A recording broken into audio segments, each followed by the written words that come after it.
After a really slow start to the season, the Bucks have turned things around in a major way, winning 8 of their last 10 games as they now sit 5th in the East. You could point to a few different factors for their recent success, such as the superstar level play of Damian Lillard, finding more minutes for young guys like AJ Green and Andre Jackson Jr., but the bulk of the credit should go to Giannis, who's tweaked his offensive game in all the right ways and is now playing the best basketball of his career.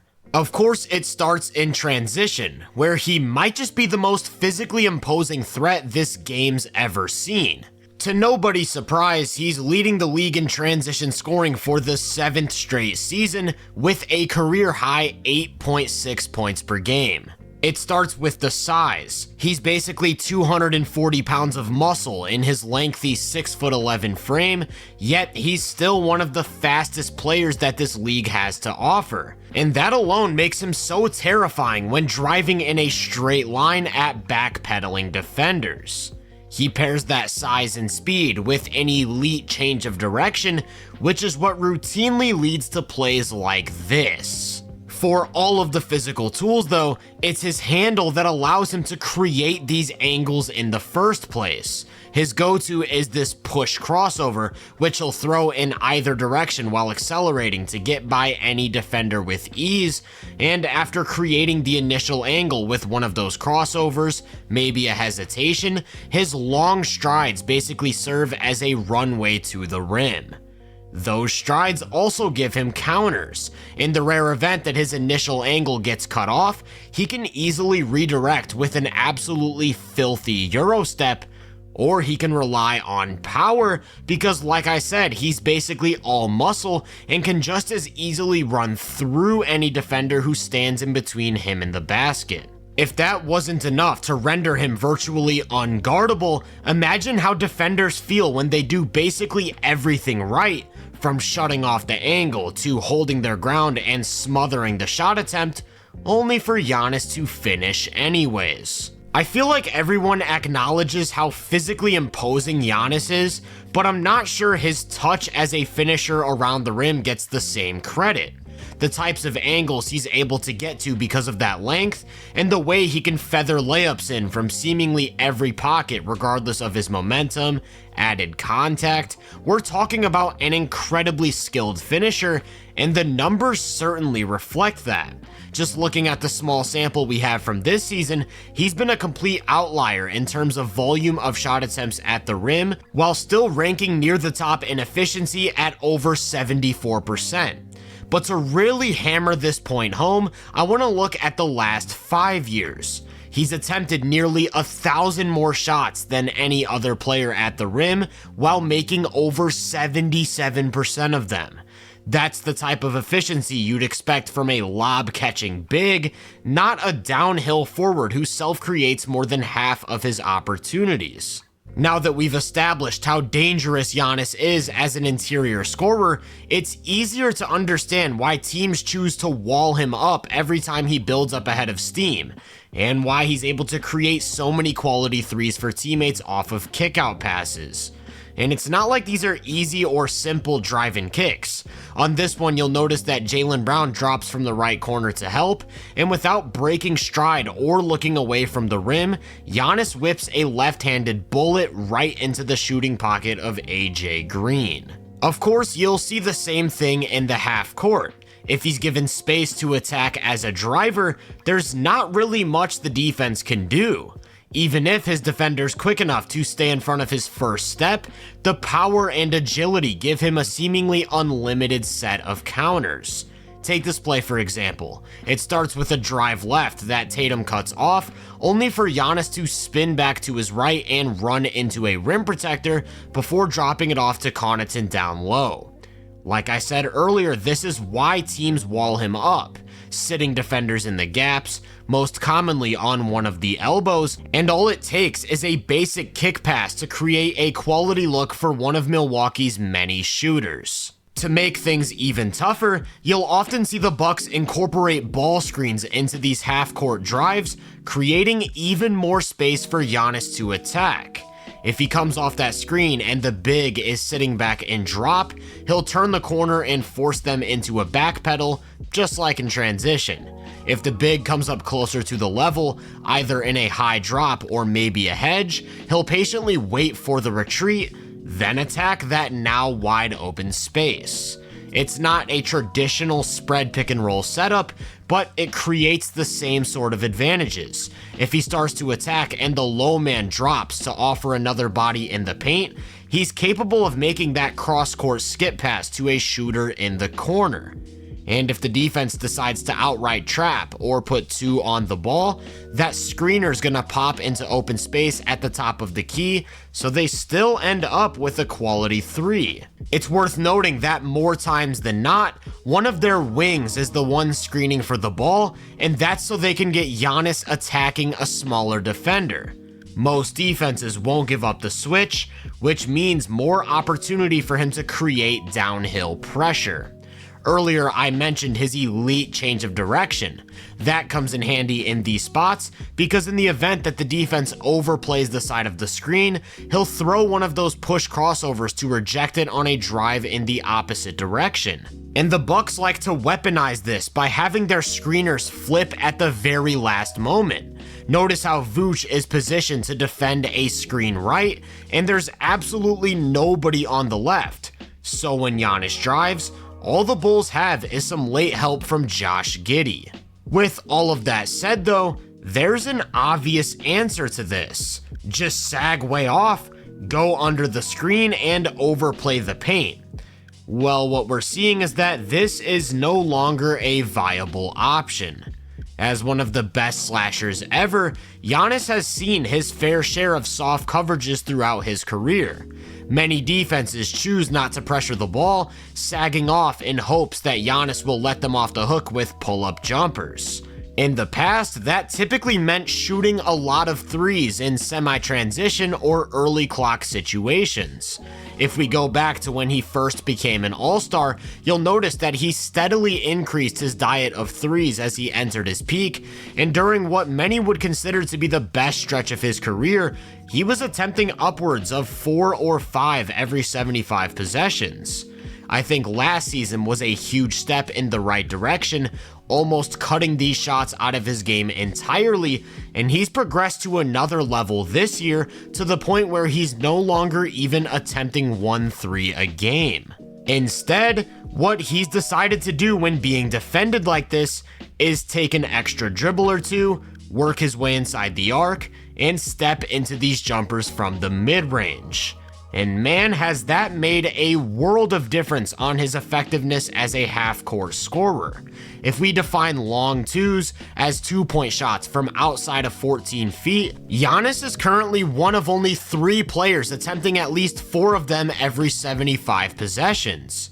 If we again compare that number to some of the other years throughout his prime, that's twice as many as last year and nearly 3 times as many as his 2 MVP years. What's so interesting though is that long twos are typically the most frowned upon shot in basketball because for 99% of players, it just makes more sense to take a couple steps back and get the extra point from 3.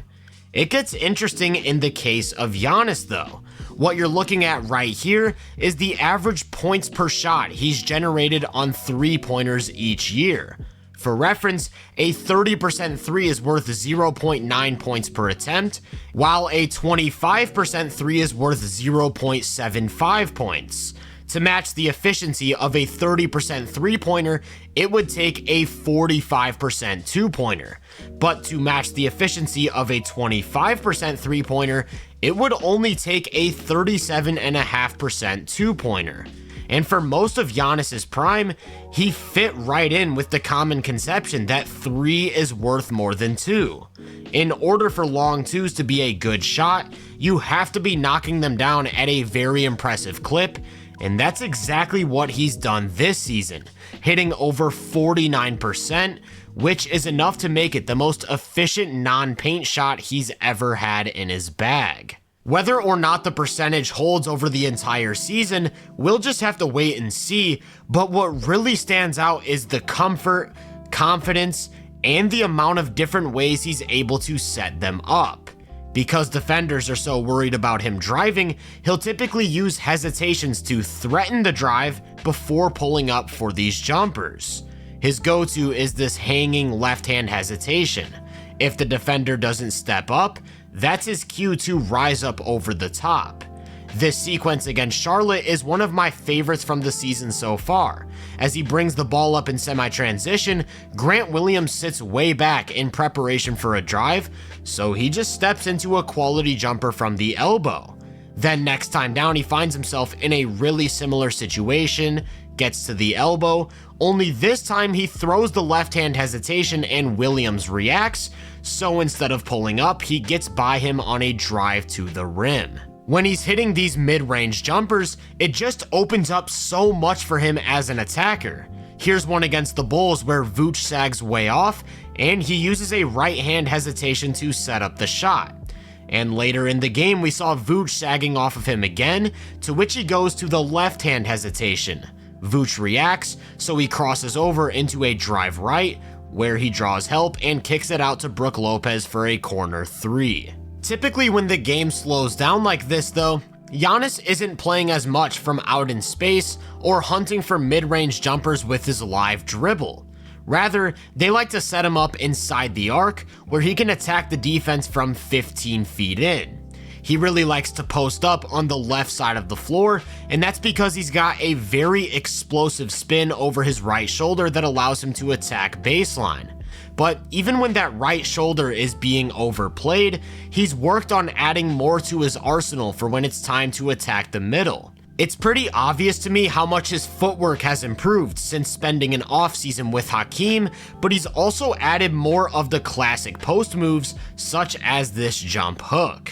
Now, his post-ups aren't the most efficient form of offense in the world, but he does generate enough pressure, especially against smaller defenders, to consistently force the defense into reacting by bringing extra help, maybe a double, and that opens up more opportunities to kick it out to shooters.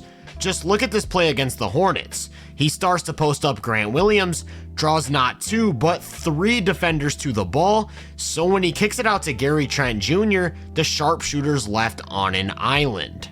Like I said, most of these post-ups start near the left corner where he can attack baseline, but he's also getting a ton of touches near the elbow, which is a classic Doc Rivers staple.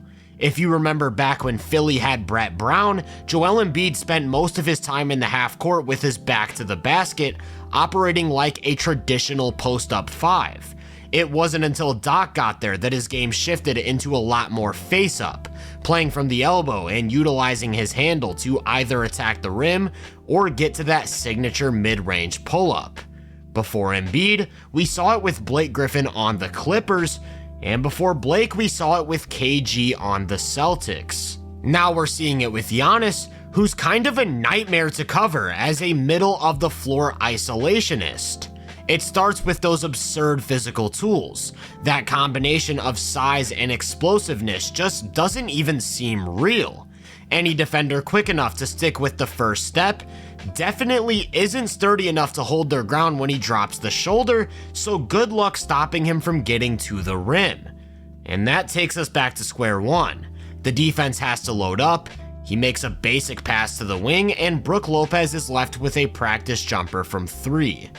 But the mid-range leap also plays a critical role in this, because if he catches the ball in the middle and his defender sags off, he still has access to a high percentage shot.